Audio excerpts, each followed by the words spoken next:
Bonjour, c'est JP de GameNkey. Aujourd'hui, nous sommes dans le cadre du 3e Mythic Day à Pourrières et j'ai la chance d'être à côté de Mike Monnier, qui est, on va dire, le grand patron des ambassadeurs de Mythic Games. Alors Mike, bonjour. Bonjour. Merci de nous accorder ce petit entretien. Est-ce que tu pourrais définir un petit peu ta fonction et nous expliquer un petit peu ce qu'est dans un premier temps un ambassadeur de Mythic Games et quel est ton rôle pour justement les chapeauter voilà. Ok. Bonjour et merci pour l'interview. De rien.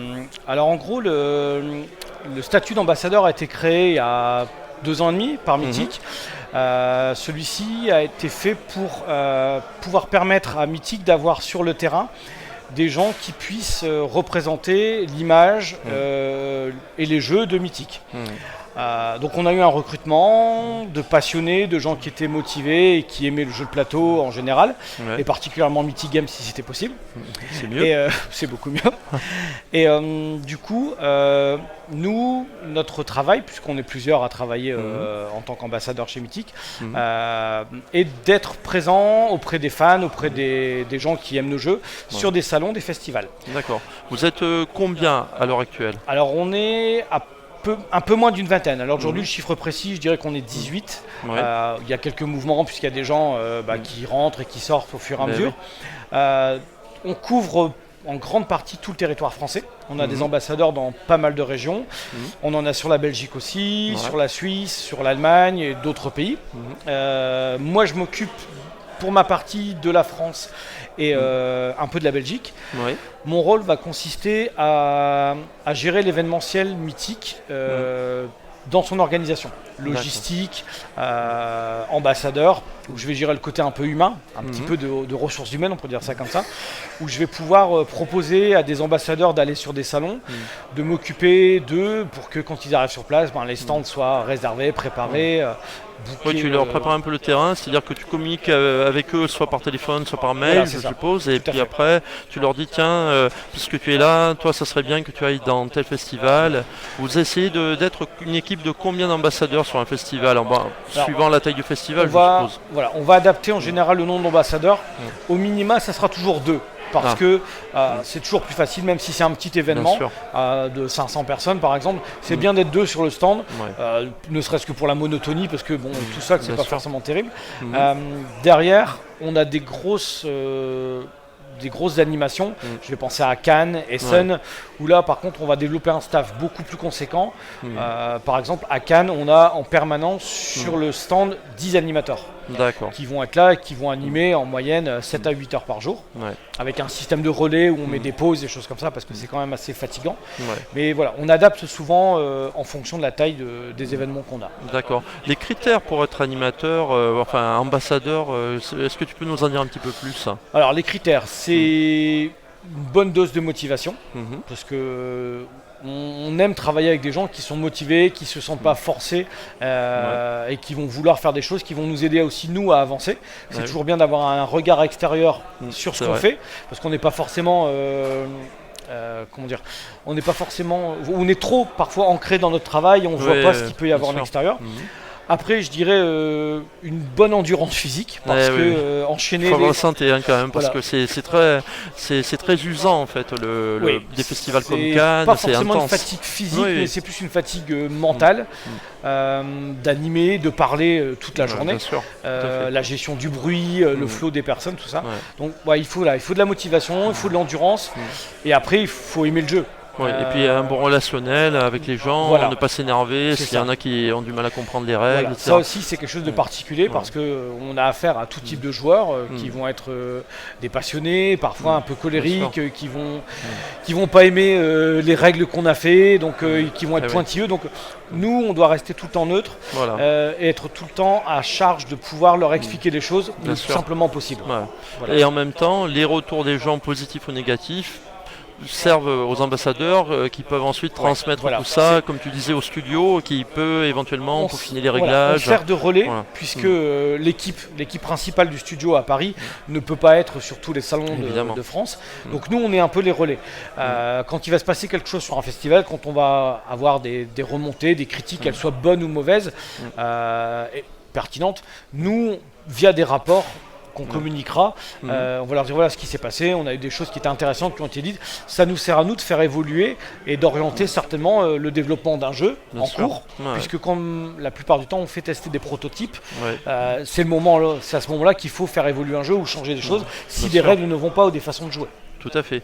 Moi, j'avais eu l'occasion, dans le cadre de l'association que je préside, d'accueillir justement un de ces animateurs, c'est-à-dire Trevor, et qui nous avait fait une petite démonstration de Super Fantasy Brawl. Donc je pense que ça, le rôle des ambassadeurs, il est vraiment important pour faire le lien un petit peu avec les associations, avec les joueurs passionnés, avec tous les relais, les cafés-jeux notamment aussi. Je sais que vous faites parfois des animations, des présentations dans les cafés-jeux, donc c'est quand même assez important.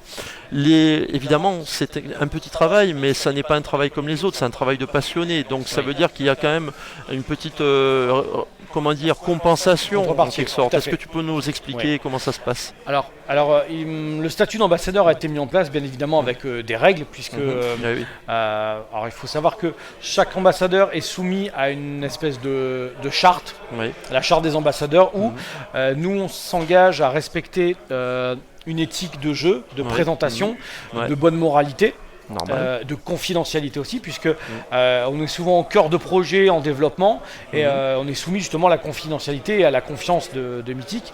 Donc bien évidemment, comme on dit, toute peine mérite salaire. Exactement. Donc là, la contrepartie, elle est proposée par Mythic en jeu. Donc chacun de nos jeux, chacun des jeux qui sont proposés vont être offerts aux ambassadeurs en fonction des animations qu'ils auront effectuées. Donc l'ambassadeur choisira dans la gamme de jeux de Mythic ce qui l'intéresse et ce qu'il veut. Un jeu, plusieurs jeux, ça dépend en fonction de ce qu'il aura fait. Donc c'est bien, en règle générale, c'est un all-in d'un des jeux qui vont sortir Après, par exemple. Comme par exemple, je vais prendre des Cannes ou Paris Ludique, qui sont des gros festivals qui impliquent d'être absent plusieurs jours. Donc ça nécessite de se déplacer, de prendre le train, d'être logé. Le Mythic prend en charge ce genre de choses. C'est-à-dire que le défraiement du logement, de la nourriture, du transport est pris en charge par Mythic pour que l'ambassadeur n'ait pas à mettre de l'argent de sa poche pour venir animer pour Mythic. D'accord. Oui, que ça soit pas quand même une activité qui soit coûteuse, même si on est passionné. Le porte-monnaie, lui, a ses raisons que le cœur ne connaît pas. Tout à fait. Le statut donc d'ambassadeur, on a vu un petit peu.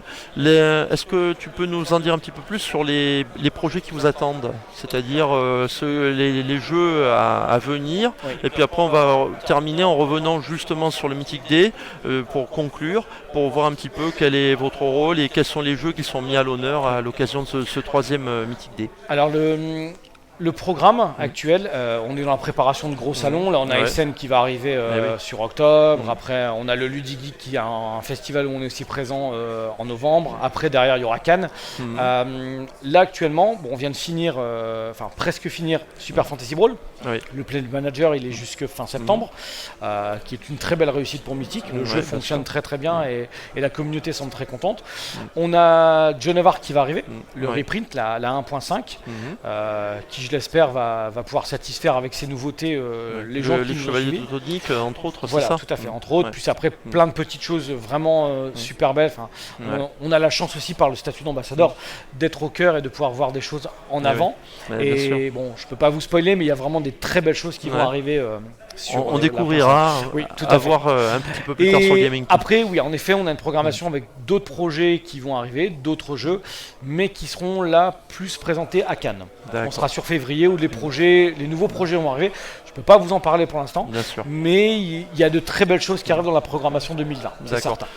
Il me venait à l'esprit le fait qu'on voulait, du côté de chez Mythic Games, développer le jeu en boutique avec Super Fantasy Brawl. Oui, Qu'en est-il exactement? Parce que là, les ambassadeurs pourraient avoir un rôle justement. Alors c'est fait.